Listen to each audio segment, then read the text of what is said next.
Yes, we do.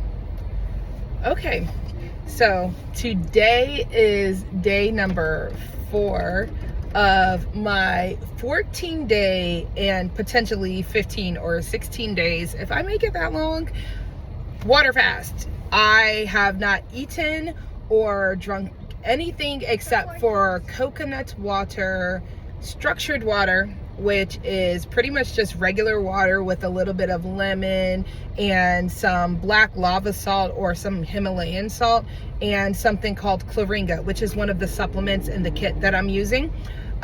Yeah, so I've had coconut water, regular water, and structured water.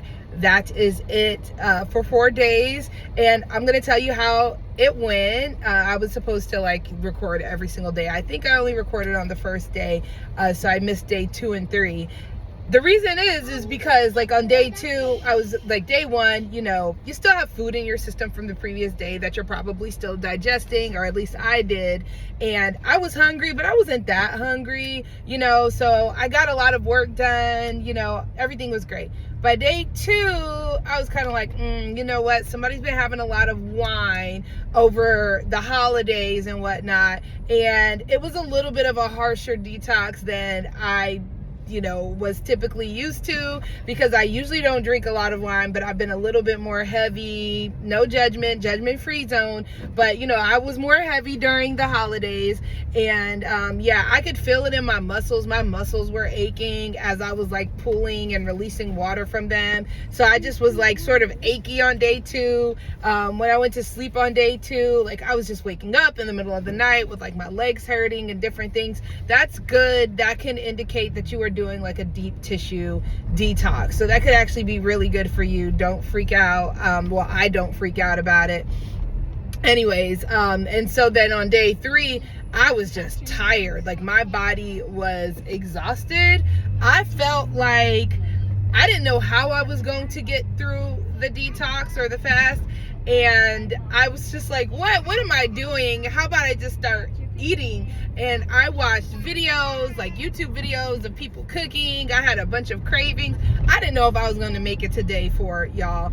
But I did, and here I am on day 4, and I woke up feeling energetic. So it's really crazy. I'm on my way to help my sister to move right now, and I think everything's going to be just fine, so my little freak out session of like, why am I doing this? Why do I do this to myself? Why do I set these aggressive goals? Why do I want to be really healthy? That's gone. That went away. I think I'm going to be fine. I didn't quit the fast, and so I'm recording my experience. I mean, I would have recorded my experience anyways if I would have quit, but I just didn't feel too motivated on day 2 and day 3, because I was like, I don't know if I'm going to be able to go through with this or whatnot. I don't want to feel achy all day, and I'm hungry. But now I'm not hungry. I feel like my digestive system's kind of like just shut itself off, and I'm into full ketosis, so therefore I'm likely burning fat for energy. And so yeah, so I'll record something at the end of the day and update you on how that went. But hope you find this useful if you are thinking about doing a water fasting journey, and if you are and you need motivation, here's someone who's not an expert. I fast a lot, but I'm in no way like a medical professional, and I'm just saying like you can do it even though it's hard. Thanks.